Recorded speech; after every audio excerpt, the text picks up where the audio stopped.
So there you can see Penny Pincher, reduces the cost of all repairs. We've got one over there called Everybody's Friend, removes the reagent requirement for all raid-wide buff spells.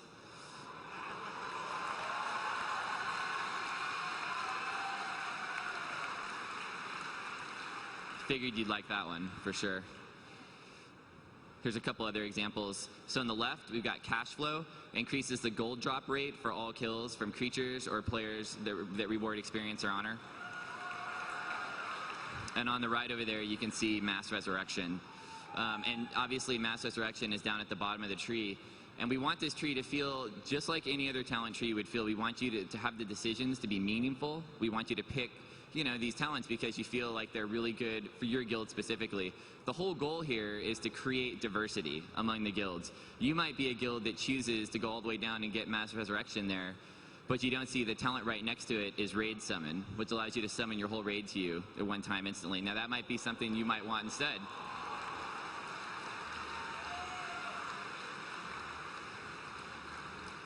And there's just a wide variety of this stuff. There's talents that are great for leveling, some that are great for PvP.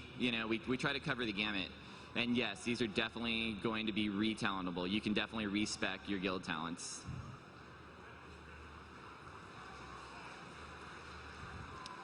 So there's a second concept that goes along with this. As you're earning guild experience, we're basically going to convert that experience and right away when you earn it into guild currency. And currency for your guild is the way that you're going to be able to buy cool rewards and things that will help your guild out. And we've got a ton of things that you can buy with this stuff. We've got vanity items. We'll do things like mounts. We'll do things like standards that will have your guild insignia on them. So when you get that first boss kill, you can throw down a standard. It's got your guild logo on it. Take your screenshots.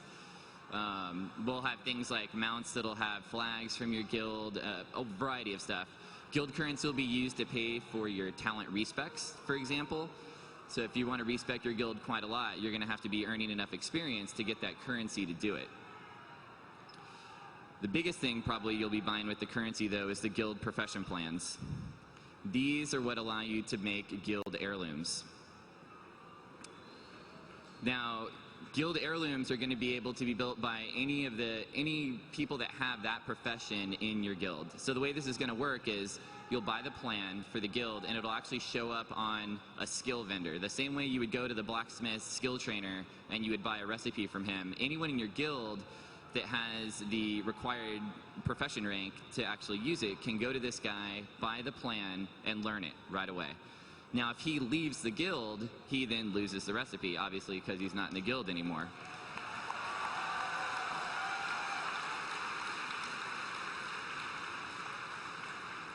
So the kind of picture, I think you're kind of catching on. The idea is we really want people to feel like it's valuable to be in the guild, and you want to stay in the guild. You don't want to bounce around necessarily as much because you're getting these great benefits from being here, which really makes you want to have a great guild. So, the professions. The plan here is that everyone's going to have access to it via the skill trainer. We're going to do this also, we're going to have a guild vendor. And these are going to be in all the major cities. You'll be able to go there and spend the currency. We're planning to permission the currency, so we'll have a new permission in the guild systems panel that'll allow you to set up who in the guild can spend the currency. So that'll be up to you guys to figure out. Now, the guild heirlooms are bound to the guild, so if you're wearing, like, say, I don't know, a chess piece, and you leave the guild, that you'll get a warning, and as soon as you leave the guild, that chess piece will automatically get returned to the guild bank.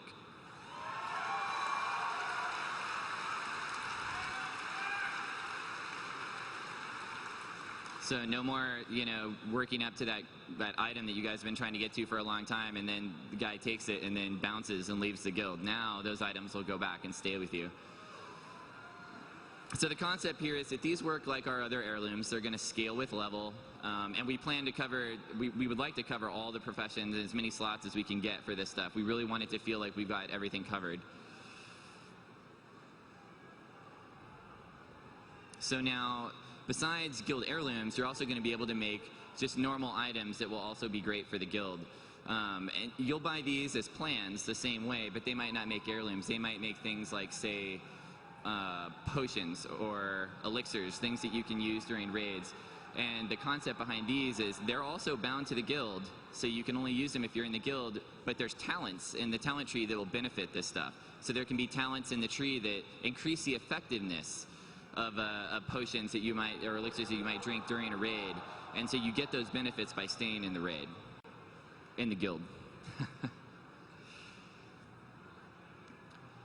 One last thing on the guild currency is you're also going to be able to buy reagents. So for some of these new heirlooms, we want to use some of the new profession items that people are going to be mining and herbs and things that you're going to find out in the world, but we're also going to have reagents that you can buy directly. And that's another way that you can spend that guild currency. So instead of maybe having to use a frost lotus for every pot you make, you might be able to buy a guild reagent and use that instead.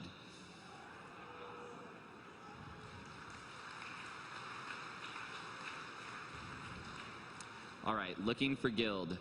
This is something that we've wanted to do for a while. We really wanted to find a way for those players that want to get into a guild to have that be easier, but also come up with a great way for guild leaders to be able to find new members that they're looking for. And so the concept of the system is that we're basically going to let you filter based on various requirements of what you're looking for. The interface, we want it to be pretty simple, not complicated, because we want new players to be able to hop into the game, be able to find a guild, and not have too much difficulty.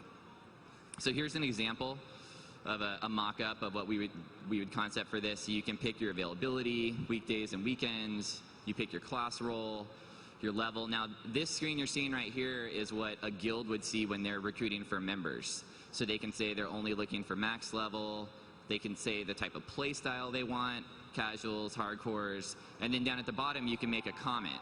For instance, you can only raid after 7:30, something like that. And then people could see this stuff and be able to filter through it. Okay, guild achievements. This is another thing we wanted to do along to expand the achievement system to really support the idea of doing something really great in the game, but doing it with your friends. So the concept here, like I mentioned earlier, is that we're going to have a ratio. And the ratio is basically going to be, we're shooting for about 75%, like I said. So in a 25-person raid, as long as you have 20 players there from your raid, you would then earn those achievements. We're planning to do new achievements for this system, as well as go back and take some achievements from our existing dungeons and raids and make them into guild achievements. So if you look at, say, Oldawar, it's got over 50 achievements.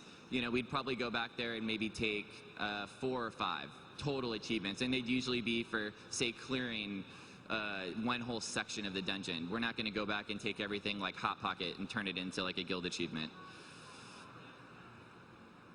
So here's a couple examples of some things that we think could be cool guild achievements. Become a Grand Master in all professions. So this would mean your guild, you would want to have exactly what it says, one person that's a Grand Master in everything, and doing that would give you that guild achievement.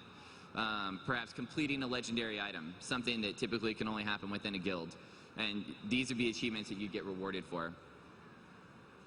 So here's a look at kind of a mock-up of what we could see this system looking like. So there's a new category on the left of the achievement panel for guild, and over there on the right you can see those. There's one in there, Become Exalted with all factions, United Nations, example of one.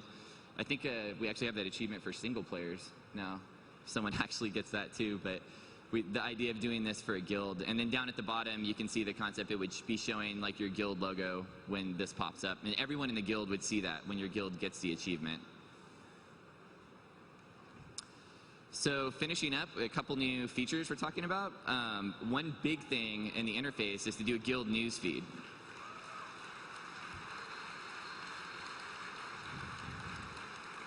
I've got a mock-up of this for you guys to see in just a minute here. But the concept is that we'd show, you know, the last maybe 2 to 3 days worth of things that have happened within the guild, and this would be right on the guild pane when you log in. We're going to do a whole new UI for the guild pane, and it would show things like boss kills. It would show things like loot that's been picked up by different members of your guild, reputation gain, profession gain, characters